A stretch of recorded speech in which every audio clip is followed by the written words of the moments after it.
Bismillahirrahmanirrahim. Assalamualaikum warahmatullahi wabarakatuh. Yang saya hormati Ibu Dwi Handarini SPD Maka selaku Koordinator Program Studi S1 Akuntansi Fakultas Ekonomi dan Bisnis Universitas Negeri Jakarta. Yang saya hormati Bapak dan Ibu dosen penguji, Bapak Ayatullah Misal Mustabiri selaku dosen penguji 1, kemudian Bapak Gen 3 Muhammad Sairin selaku penguji 2, dan Ibu Dwi Handarini selaku Ketua Penguji.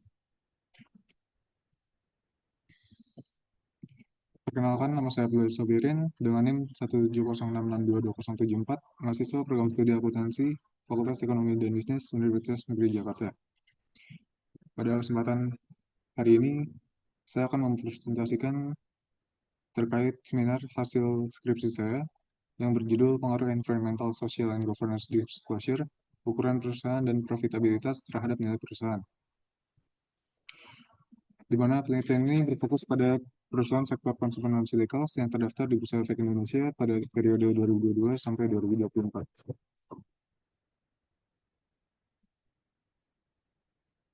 Selanjutnya, pada bab pertama, pendahuluan.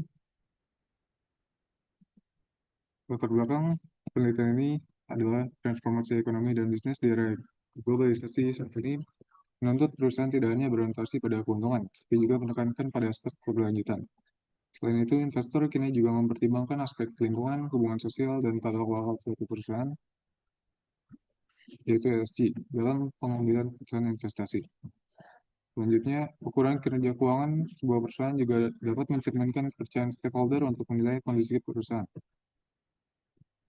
Regulasi di Indonesia sendiri semakin mendorong implementasi dan penguatan ESG melalui kebijakan OJK pada kebijakan POJK nomor 51 tahun 2017 dan Bursa Efek Indonesia dengan eh, mengeluarkan sistem bernama SPI IDXnet.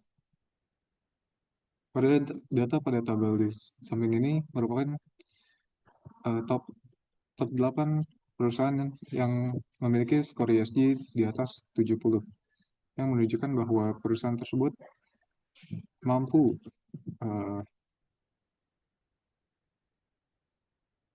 menunjukkan bahwa perusahaan mampu optimal dalam praktik keberlanjutan dan praktik ESG. Selanjutnya, pada latar belakang masalah, pada penelitian terdahulu,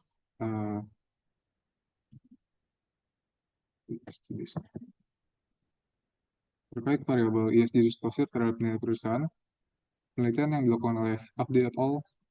2022, Cahyonawati dan Adi 2023, Yosio 2022, menunjukkan bahwa ESG disclosure berpengaruh positif. Sementara itu, penelitian oleh Jinan dan Atikah 2025, Yudiansa dan Burani 2025 menunjukkan bahwa ESG disclosure berpengaruh negatif terhadap nilai perusahaan. Sementara itu, penelitian oleh Kartika 2023, Pusada Handayani 2021 menunjukkan bahwa hasil penelitian ESG disclosure tidak berpengaruh terhadap nilai perusahaan. Selanjutnya, pada penelitian ukuran perusahaan terhadap nilai perusahaan. Penelitian oleh Amelia dan Sembiring 2023 serta Nurmansyah et al. 2023 menunjukkan bahwa hasil ukuran perusahaan terhadap nilai perusahaan berpengaruh positif. Sementara itu, penelitian oleh Haldayat dan Sulfitri 2025 menunjukkan bahwa hasil ukuran perusahaan tidak berpengaruh negatif terhadap nilai perusahaan. Kemudian, untuk variabel profitabilitas, penelitian oleh Z. Inayah 2022 dan Astuti Lestari 2024 menunjukkan bahwa profitabilitas berpengaruh positif terhadap nilai perusahaan. Sementara itu, penelitian oleh Handayani et al. 2023 dan Rizky Suyanto 2022 menunjukkan bahwa hasil variabel profitabilitas berpengaruh negatif terhadap nilai perusahaan. Kemudian, masuk pada pertanyaan tujuan dan manfaat penelitian. Pertanyaan penelitian dalam skripsi ini yang pertama, apakah ESG disclosure berpengaruh terhadap nilai perusahaan? Yang kedua, apakah ukuran perusahaan berpengaruh terhadap nilai perusahaan? Dan yang ketiga, apakah profitabilitas berpengaruh terhadap nilai perusahaan? Berdasarkan pertanyaan penelitian tersebut, dirumuskan bahwa tujuan penelitian mencakup satu, menguji pengaruh ESG disclosure terhadap nilai perusahaan, kedua, menguji pengaruh ukuran perusahaan terhadap nilai perusahaan, dan ketiga, untuk menguji pengaruh profitabilitas terhadap nilai perusahaan. Adapun manfaat penelitiannya, yang pertama manfaat teoritis, pertama memberikan kontribusi dalam teori ilmu akuntansi dalam menerapkan konsep keberlanjutan ukuran perusahaan dan profitabilitas serta nilai perusahaan. Yang kedua, menjadi referensi untuk penelitian selanjutnya yang mengkaji aspek keberlanjutan dan nilai perusahaan. Manfaat penelitian selanjutnya yaitu manfaat praktis. Yang pertama, untuk peneliti sebagai pembelajaran dan pengimplementasian teori akuntansi keuangan dan auditing secara empiris. Yang kedua, bagi perusahaan, menjadi bahan pertimbangan dalam meningkatkan nilai perusahaan melalui aspek ESG, ukuran perusahaan, dan profitabilitas.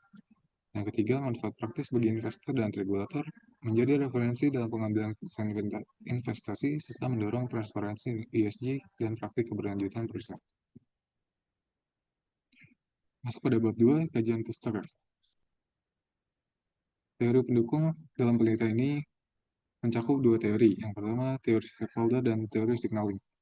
Teori stakeholder menjelaskan bahwa perusahaan tidak hanya berorientasi pada kepentingan pemain saham, tapi juga harus memperhatikan kepentingan seluruh stakeholder, seperti investor, karyawan, pemerintah, dan masyarakat.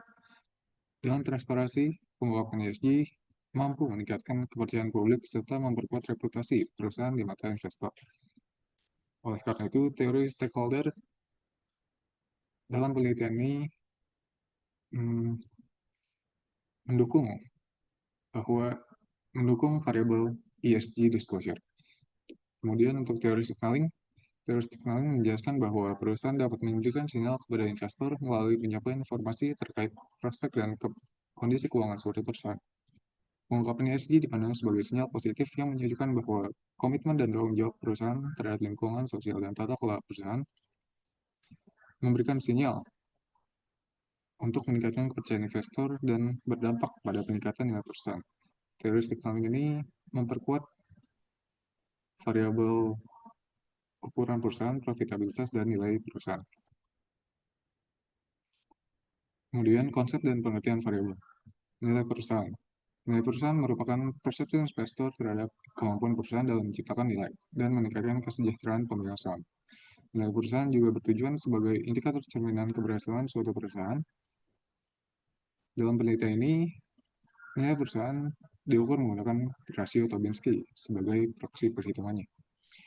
Variabel independen yang pertama adalah ESG disclosure.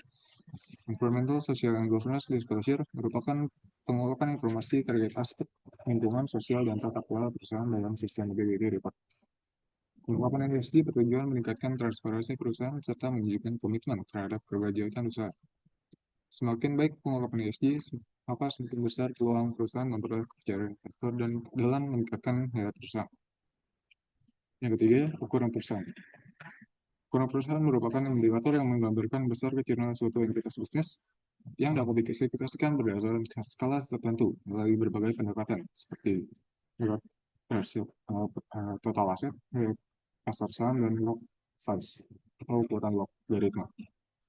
Selain itu, perusahaan dengan aset yang besar cenderung memiliki stabilitas operasionalisasi dan akses pendanaan yang lebih baik, serta prospek pertumbuhan yang lebih luas.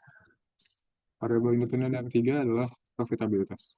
Profitabilitas merupakan faktor yang menunjukkan kemampuan perusahaan dalam menghasilkan laba bersih melalui serangkaian aspek kebijakan dan keputusan strategis yang diukur melalui berbagai indikator kinerja seperti return on asset, return on equity, net profit margin.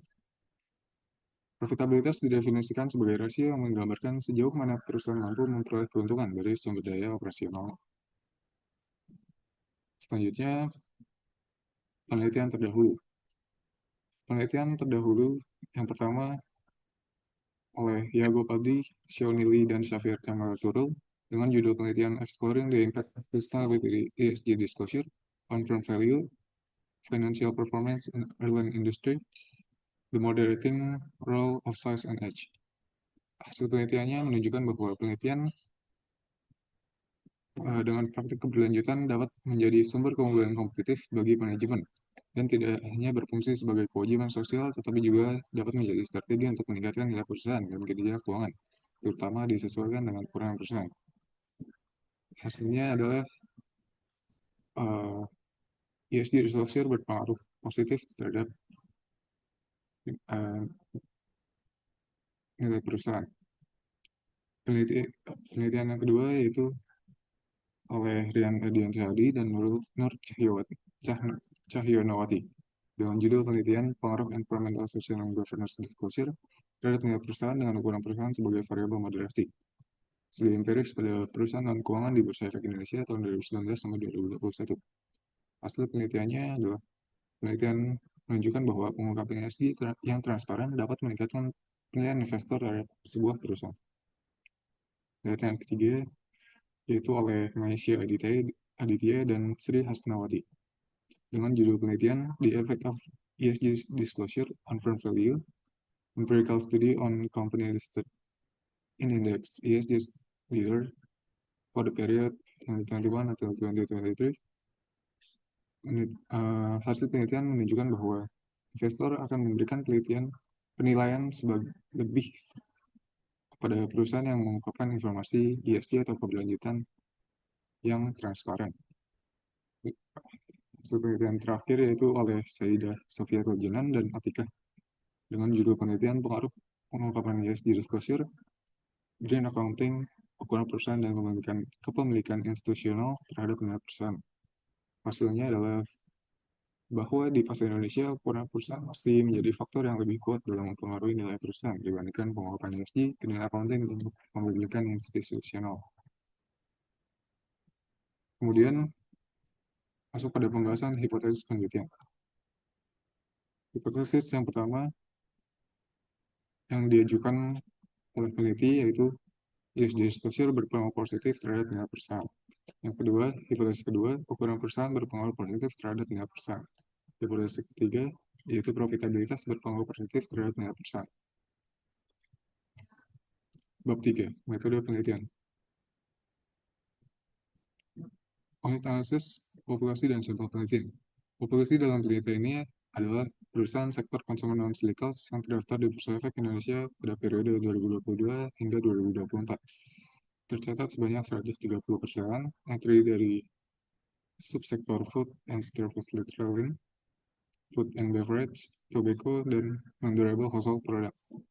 Sampel yang digunakan dalam penelitian ini adalah 45 perusahaan dengan total data observasi sebanyak 135 data. Dengan kriteria sampel pada pada tabel di samping, yang pertama perusahaan sektor konsumen non-silikals yang terdaftar di Bursa Efek Indonesia sebanyak 130 perusahaan.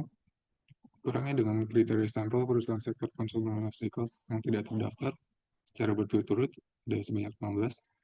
Kemudian dikurangi perusahaan sektor konsumen non-silikals yang tidak dapat diakses laporan keuangannya secara berturut-turut sebanyak 20 perusahaan. Kemudian perusahaan sektor konsumen non-silikals yang tidak mengungkapkan sustainability report secara berturut-turut sebanyak 11 perusahaan. Dan terakhir, perusahaan sektor konsumen non-silikals yang tidak mendapatkan laba sebanyak 48 perusahaan.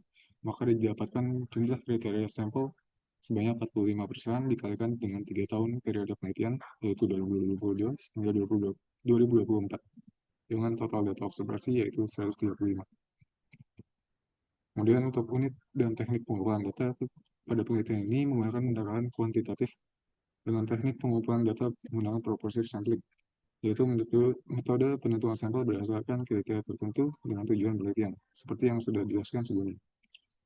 Dan unit analisis berupa data sekunder dari laporan keuangan, laporan tahunan, dan sustainability report. Kemudian untuk operasionalisasi variabel. Penelitian ini menggunakan variabel dependen berupa nilai perusahaan, serta variabel independen yang terdiri dari ESG disclosure, ukuran perusahaan, dan profitabilitas. Setiap variabel diukur menggunakan indikator dan rumus tertentu agar dapat dianalisis secara kuantitatif. Tabel berikut menunjukkan definisi operasional, indikator perusahaan, dan skala variabel penelitian. Yang pertama, untuk variabel nilai perusahaan, indikator pengukurannya yaitu dengan Tobinski, dengan cara mengkalikan harga perlumbaan saham dengan harga jumlah saham yang beredar, ditambah total hutang dibagi total aset. Skala ini merupakan skala rasio, data didapatkan dari annual report dan financial report. Kemudian untuk variabel kedua, variabel X1, yaitu Environment ESG Disclosure. Indikator pengukurannya yaitu dengan menggunakan rasio SRDI, dengan rumus jumlah item yang diungkapkan dibagi total item yang diungkapkan, yaitu menggunakan pedoman indikator GR standar 2021 dengan total indikator sebanyak 117. Skala pengukurannya yaitu rasio. Sumber data yang didapat dari sustainability report setiap perusahaan. Kemudian untuk variabel ketiga, X2, yaitu ukuran perusahaan. Ukuran perusahaan diukur menggunakan indikator size dengan rumus logaritma natural dikali total aset. Skalanya yaitu rasio. Sumber data diperoleh dari financial report. Variabel yang keempat yaitu X3 adalah profitabilitas. Profitabilitas dalam penelitian ini diukur menggunakan indikator return on equity dengan rumus net income dibagi total equity. Skalanya adalah rasio. Data didapatkan dari financial report.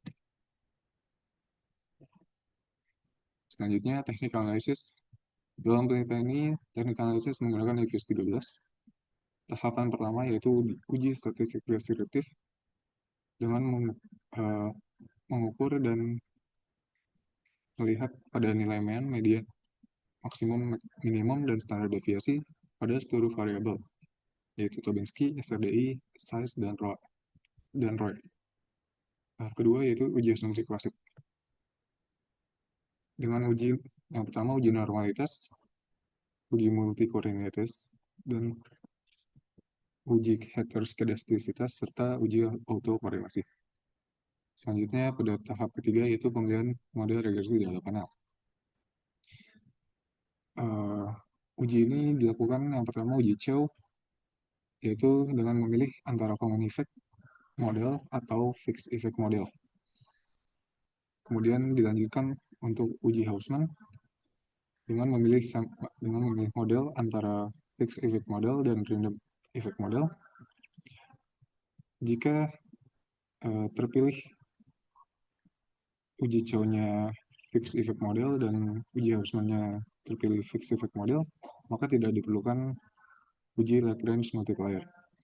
Jika keduanya bertentangan, maka dilakukan uji Lagrange multiplier dengan memilih antara random effect model dan common effect model. Tahap keempat adalah analisis regresi data panel.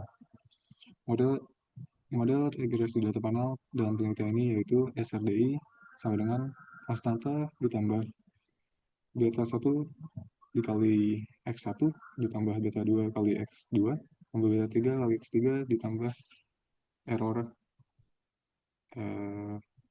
standar. Tahapan yang kelima yaitu uji hipotesis. Dalam penelitian ini mencakup uji hipotesis yang pertama uji statistik parsial atau t-statistik untuk mengukur bahwa ada pengaruh atau tidak dari variabel independen terhadap variabel dependen. Yang kedua yaitu uji F-statistik atau uji kelayakan model. Yang ketiga adalah uji R-square atau koefisien determinasi. Pada bab 4, hasil dan pembahasan. Deskripsi data. Analisis statistik deskriptif dilakukan untuk mendeskripsikan data terkait karakteristik setiap objek yang diteliti berdasarkan data sampel. Penelitian ini bersifat kuantitatif dengan menggunakan data sekunder berupa laporan keuangan, laporan tahunan, dan laporan keberlanjutan. Sektor yang diteliti adalah perusahaan konsumen non-silikas yang terdapat di Bursa Efek Indonesia pada periode 2022 hingga 2024. Populasi dalam penelitian ini yaitu berjumlah perusahaan dengan sampel penelitian sebanyak 45 perusahaan dan total observasi atau pengamatan sebesar sebanyak 3 tahun, 2022 hingga 2024. Selanjutnya, diketahui bahwa nilai MEN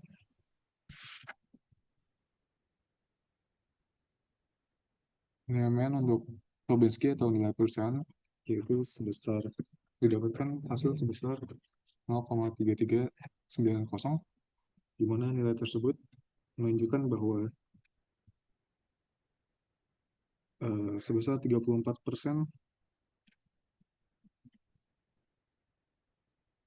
perusahaan belum sepenuhnya mampu menciptakan nilai tambah secara optimal.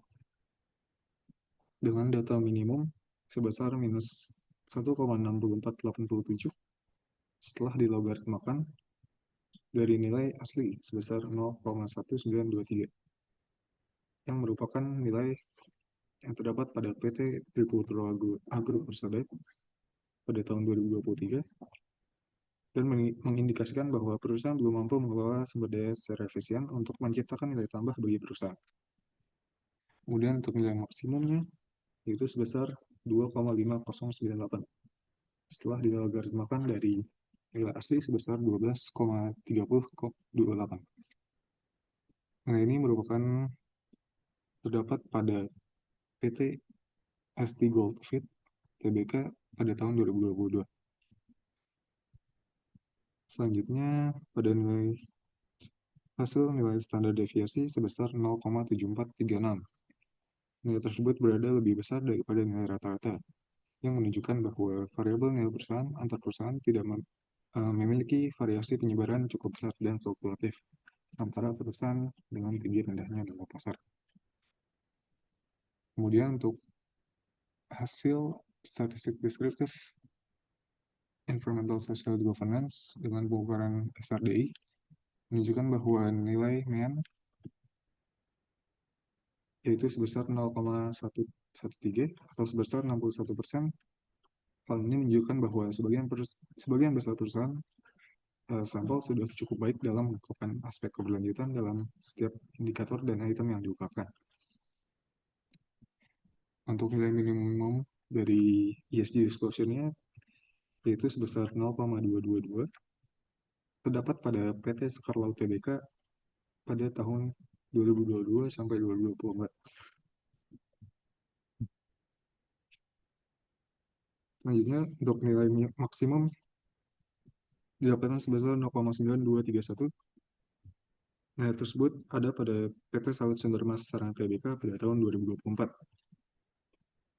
Dan terakhir, yaitu nilai standar deviasi didapatkan sebesar 0,1678, di mana nilai tersebut lebih rendah dari rata-rata. Hal tersebut menunjukkan bahwa sebaran data SRDI cenderung homogen, yang berarti bahwa mayoritas perusahaan sampel memiliki tingkat kepatuhan pengungkapan ESG yang tidak berbeda jauh satu dengan lainnya. Yang ketiga, untuk variabel ukuran perusahaan dengan pengukuran size logaritma natural mendapatkan nilai min atau rata-rata sama dengan 22,306 dengan nilai rata-rata total aset sebesar 16.760.708.084.000 minimum tersebut sebesar 17,9200 yaitu terdapat pada PTST Goldfield Tbk pada tahun 2022 dengan total aset sebesar 60.613.787.000 rupiah, menunjukkan bahwa perusahaan berada pada skala perusahaan kecil atau small firm pada consumer non-cyclicals. Kemudian untuk nilai maksimum didapatkan sebesar 26,0301, yaitu terdapat pada PT Indofood Sukses Makmur Tbk pada tahun 2024. Hal ini menunjukkan bahwa perusahaan berada pada skala perusahaan yang besar atau large firm pada sektor consumer non-cyclicals. Terakhir, untuk nilai standar deviasi didapatkan sebesar 1,7568, yaitu lebih rendah dari nilai rata-rata. Hal ini menunjukkan bahwa ukuran perusahaan di antara sampel penelitian tergolong stabil dan tidak memiliki ketimbangan yang ekstrim. Rata-rata perusahaan teliti berada pada skala ukuran yang hampir setara, yaitu dengan nilai 22 sampai 23. Terakhir, variabel profitabilitas yang diukur menggunakan return on equity atau ROE. Didapatkan nilai min atau rata-rata sebesar 0,1797 yang menunjukkan bahwa secara keseluruhan perusahaan-perusahaan dalam sampel dinilai positif dan mampu menghasilkan laba bersih sebesar 18% dari total ekuitas perusahaan.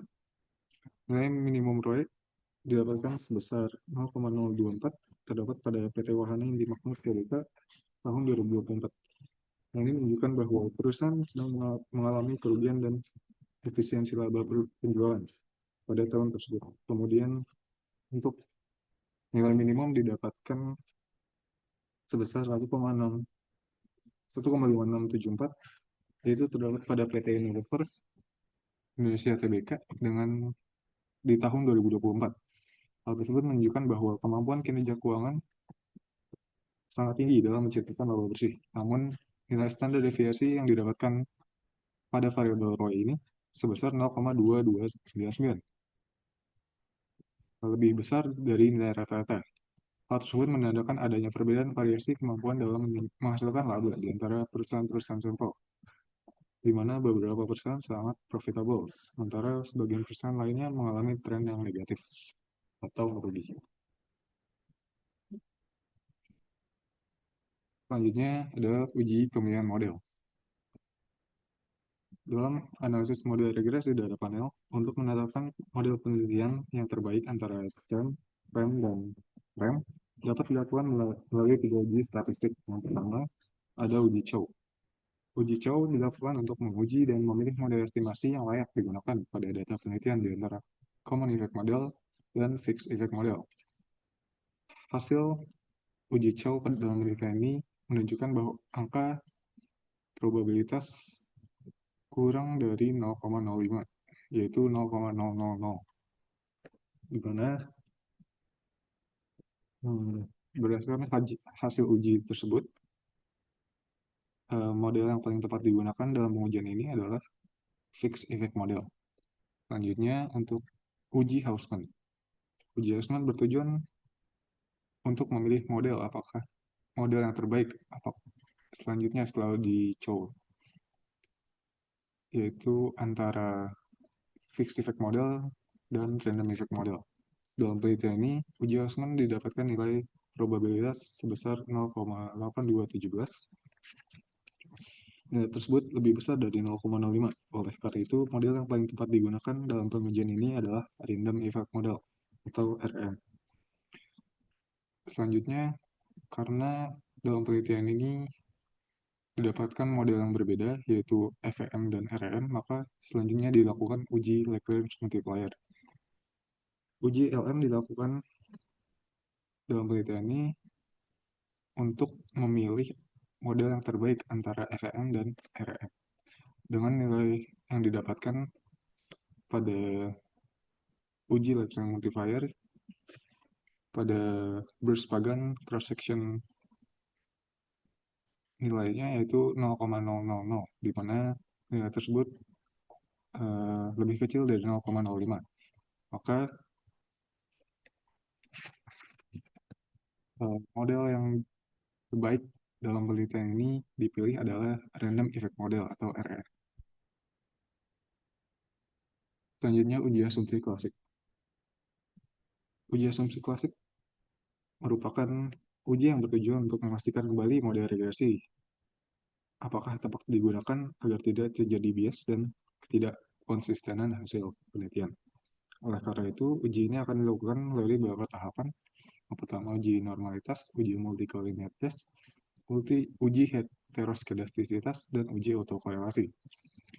Uji yang pertama yaitu uji normalitas. Uji normalitas dilakukan untuk mengetahui apakah data yang digunakan telah berdistribusi normal. Dalam penelitian ini didapatkan uji normalitas sebelum dilakukan transform data, di mana hasilnya menunjukkan bahwa statistik Jarkubera sebesar 487.0058 dengan nilai probabilitas 0,00, lebih kecil dari nilai signifikansi yaitu 0,05. Hasil tersebut menunjukkan bahwa hipotesisnya ditolak. Oleh karena itu, dan tidak normal.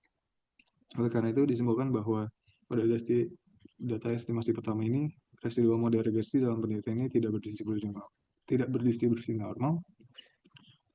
Maka selanjutnya yang dilakukan adalah memperbaiki hasil uji normalitas dengan cara mentransformasikan data dengan cara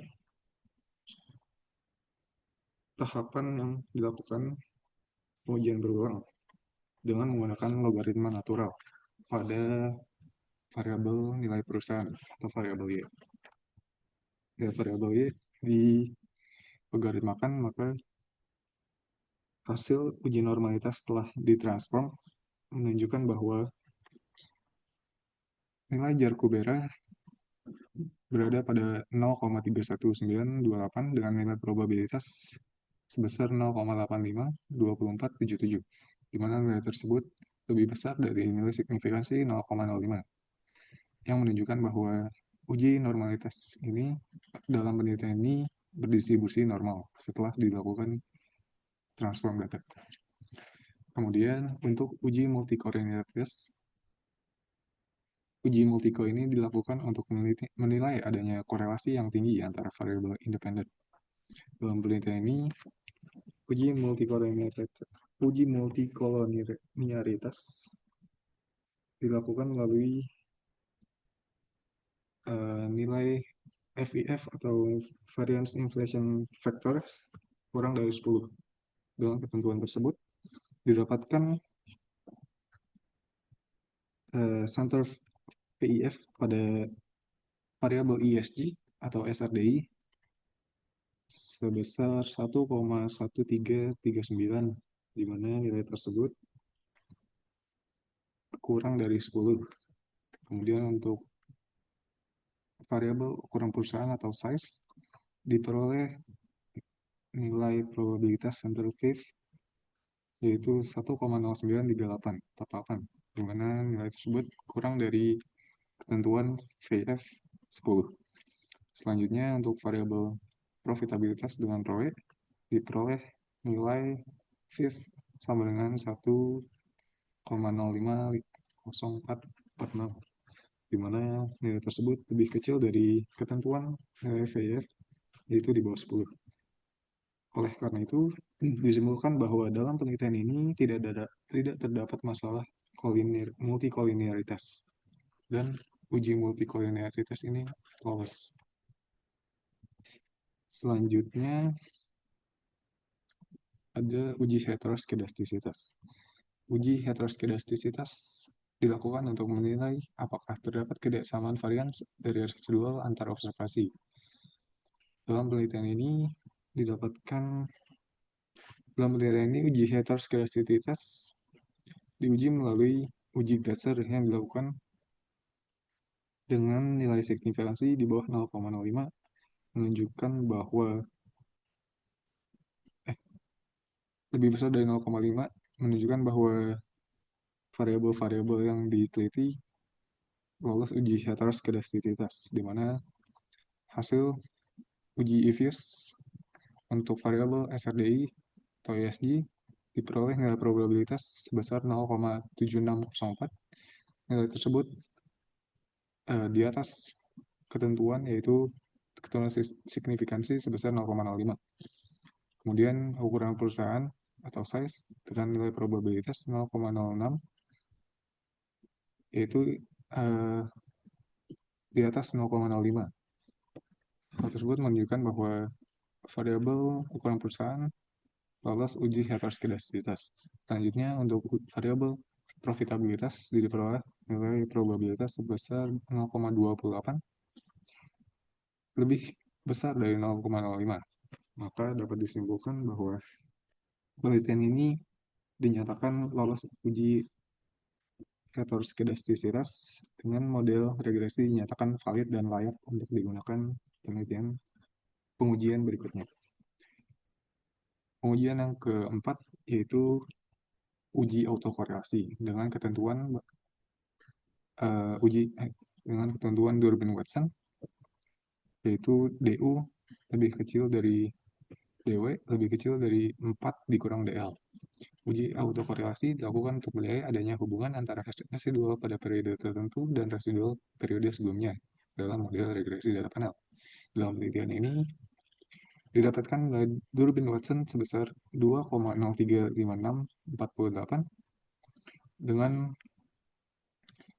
N sebanyak 135 observasi dan K itu variabel independen sebanyak 3 variabel, dan diperoleh nilai DL berdasarkan tabel DW yaitu sebesar 1,6738. Kemudian didapatkan nilai DU berdasarkan tabel DW sebesar 1,7645. Setelah dihitung, untuk nilai 4 dikurang DU didapatkan nilai sebesar 2,2355, dan untuk 4 dikurang DL didapatkan sebesar nilai 2,3262. Hal tersebut menunjukkan bahwa DU sebesar 1,7645 lebih kecil dari nilai DW yaitu 2,035 dan lebih kecil dari 4 dikurang DL yaitu 2,3262. Selanjutnya adalah uji regresi data panel. Analisis regresi data panel merupakan prosedur yang dilakukan untuk menganalisis hipotesis serta mengetahui kekuatan pengaruh variabel independen terhadap variabel dependen. Berdasarkan uji statistik melalui FIS, diperoleh koefisien regresi data panel, yaitu untuk variabel konstanta koefisien sebesar 2,64117 dan variabel SRDI sebesar minus 0,2954, dan untuk koefisien ukuran perusahaan atau size sebesar minus 0,1006, dan untuk variabel profitabilitas dengan ROE diperoleh koefisien sebesar 0,7009. Dapat disimpulkan bahwa ke dalam persamaan yaitu Tobinsky sama dengan 2,6411 minus 0,2954 kali ISGD dikurang 0,10006 dikali size ditambah 0,7009 dikali ROI. Nah, untuk penjelasannya dapat diinterpretasikan yaitu yang pertama, nilai konstanta sebesar 2,6411 dapat diartikan bahwa apabila seluruh variabel independen ESG disclosure, ukuran perusahaan, dan profitabilitas dianggap bernilai konstan atau nol, maka variabel dependen nilai perusahaan atau Tobinsky diperkirakan memiliki nilai sebesar 2,6411. Kemudian untuk nilai koefisien variabel environmental social governance disclosure SRDI sebesar minus 0,2954 dapat diartikan bahwa apabila variabel ESGD yang mengalami peningkatan sebesar 1 satuan, maka variabel nilai perusahaan akan mengalami penurunan sebanyak 0,2954 satuan. Namun berdasarkan nilai probabilitas sebesar 0,4312 yaitu lebih besar dari 0,05, menunjukkan bahwa pengaruh tersebut tidak signifikan secara statistik. Dengan demikian, ESG disclosure tidak memiliki pengaruh yang signifikan terhadap nilai perusahaan. Yang ketiga, nilai koefisien variabel ukuran perusahaan atau size. Didapatkan nilai probabilitas sebesar minus 0,1006 dapat diartikan bahwa apabila variabel ukuran perusahaan mengalami peningkatan sebanyak 1 satuan, maka nilai perusahaan atau Tobinsky akan mengalami penurunan sebesar 0,1006 satuan, dengan asumsi bahwa variabel lain tetap dan nilai probabilitas sebesar 0,0884 lebih besar dari 0,05 menunjukkan bahwa pengaruh tersebut tidak signifikan, sehingga ukuran perusahaan tidak berpengaruh terhadap nilai perusahaan. Selanjutnya, untuk nilai koefisien variabel profitabilitas dengan menggunakan ROE didapatkan sebesar 0,7009, yang diartikan bahwa apabila variabel profitabilitas mengalami peningkatan sebesar 1 satuan, maka nilai perusahaan atau TBSP akan meningkat sebesar 0,70011 satuan, dengan asumsi variabel lain tetap. Nilai probabilitas sebesar 0,0399 lebih kecil dari 0,05 menunjukkan bahwa pengaruh tersebut positif dan signifikan terhadap nilai perusahaan, sehingga profitabilitas berpengaruh positif terhadap nilai perusahaan. Selanjutnya, uji hipotesis. Uji uji hipotesis dilakukan dengan tujuan untuk menguji pengaruh setiap variabel independen terhadap variabel dependen.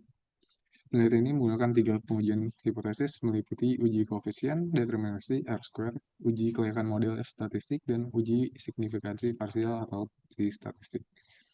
Hasil estimasi model di awal adalah didapatkan model random effect model. Oleh karena itu,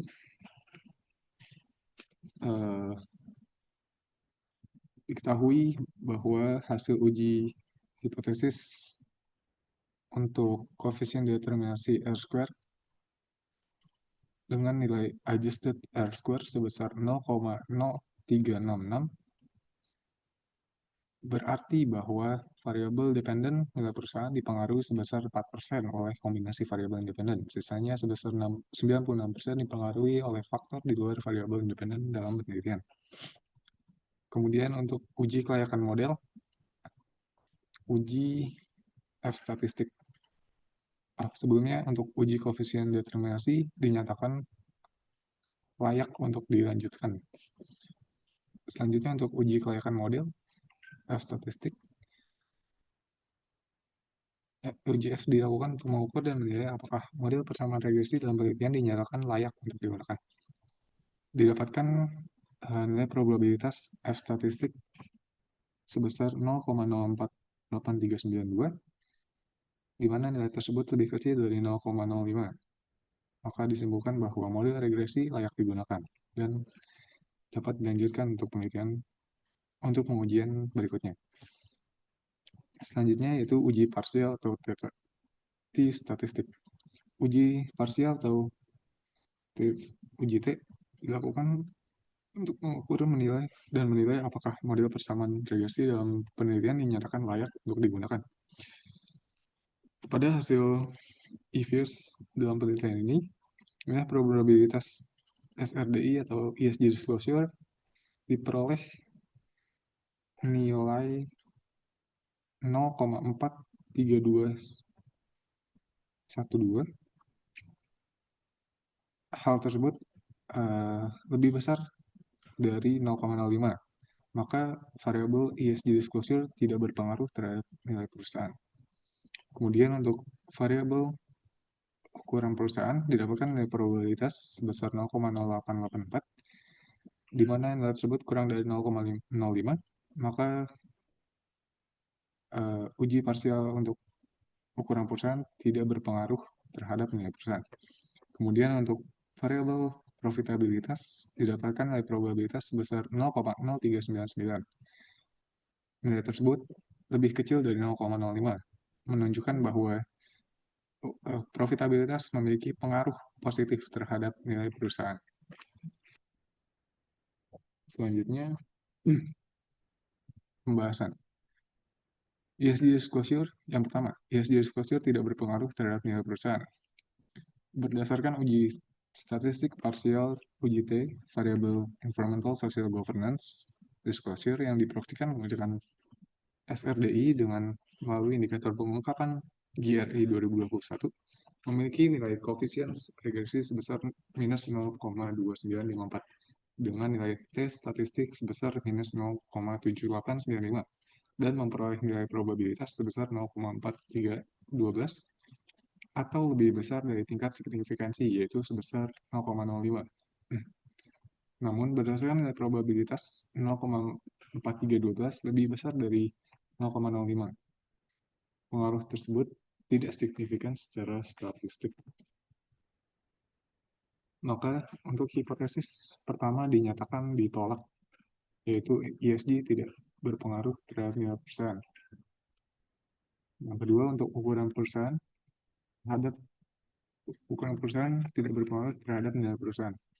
Berdasarkan uji statistik parsial atau UJT, variabel ukuran perusahaan yang diproyeksikan menggunakan logaritma natural memiliki nilai koefisien regresi sebesar minus 0,1006 dengan nilai t-statistik sebesar minus 1,7166 dan memperoleh nilai probabilitas sebesar 0,0884 atau lebih besar dari nilai signifikansi yaitu sebesar 0,05. Oleh karena itu, berdasarkan nilai probabilitas 0,4312 lebih besar dari 0,05, maka dapat disimpulkan bahwa pengaruh ukuran perusahaan tidak signifikan secara statistik, dan hasil tersebut menunjukkan bahwa ukuran perusahaan tidak berpengaruh signifikan terhadap nilai perusahaan. Oleh karena itu, hipotesis kedua ditolak.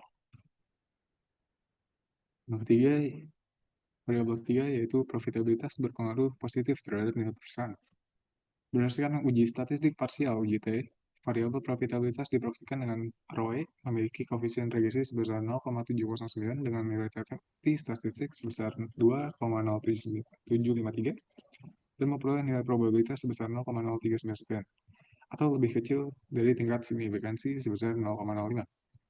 Hasil penelitian menunjukkan bahwa nilai probabilitas yang lebih kecil dari 0,05 menunjukkan bahwa perubahan profitabilitas secara nyata mampu menjelaskan perubahan nilai perusahaan. Koefisien regresi yang bernilai positif menunjukkan bahwa semakin tinggi nilai profitabilitas perusahaan, maka semakin tinggi pula nilai perusahaan. Hal tersebut terjadi karena profitabilitas mencerminkan kemampuan perusahaan dalam meningkatkan laba dari modal yang dimilikinya. Oleh karena itu, hipotesis ketiga diterima, di mana profitabilitas berpengaruh positif terhadap nilai perusahaan. Selanjutnya, masuk pada bab 5. Menutup.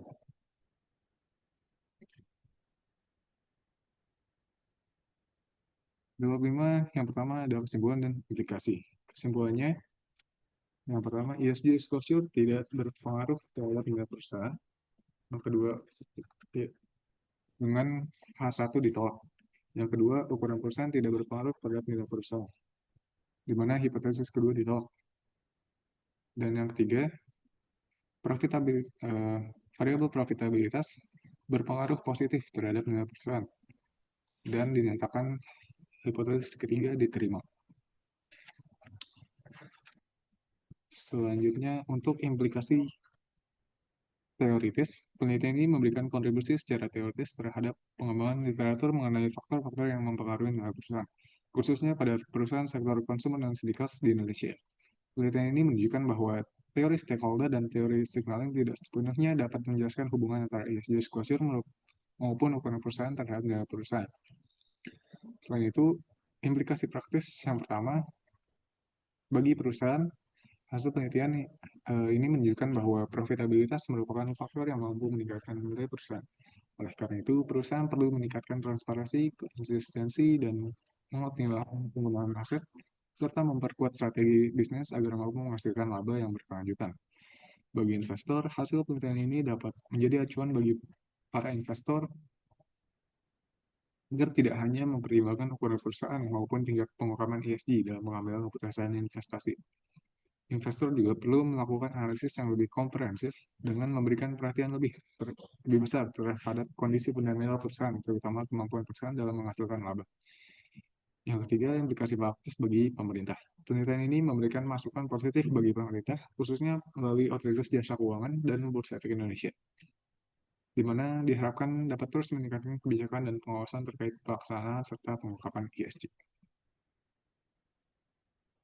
Selanjutnya, pada bab 5 adalah keterbatasan dan rekomendasi.